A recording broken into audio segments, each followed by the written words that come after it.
Hey everybody, Corey from SB Pace here talking about long-term growth and exit strategies in the month of February. Today, my last question, my last solo question for the month is, should I consider selling equity to grow? And yes, you should. You should always consider everything when you're trying to grow your business.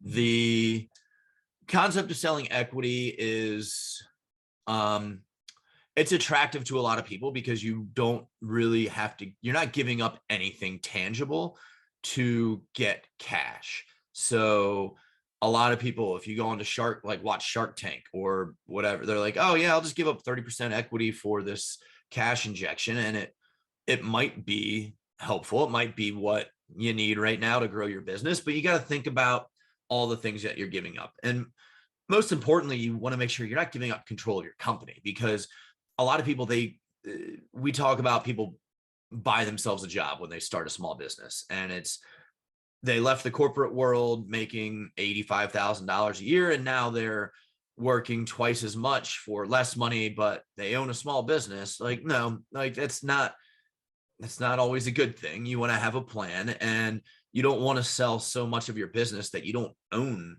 your business anymore. You don't want people directing you what to do in what was once your business. So you should consider selling equity if you need that money to grow. Um, if it makes sense who you're getting into bed with, if they're bringing something to the table, and if they're not, if all they're bringing is cash, make sure you have that documented, because one way around that is to have a solid operating agreement where even though you might be 10% owner of the business and the other 90% is spread amongst numerous other investors, as long as it says in the operating agreement that you have management control of the business, and that's, you have a lawyer write that up, you don't write that up yourself, then that's totally fine.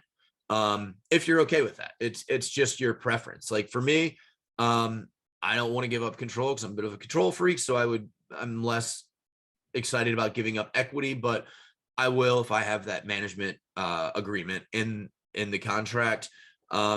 And then you just want to think about, does it make sense long term? So if you have a business that's grossing, let's say $100,000 a year, and your costs are next to nothing, and you're selling a service and you're making, let's say, $80,000 a year, that's great.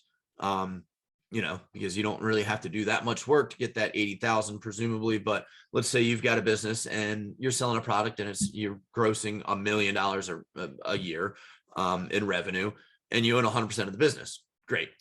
But if you sell, a percentage of that, and that can take you to 100 million, it's much better to own, let's say, 50% of 100 million than it is 100% of a million. So you got to consider what that's going to look like long term. And it might be worth giving up that equity, because in the long term, you're going to make more money off of a smaller piece of the pie.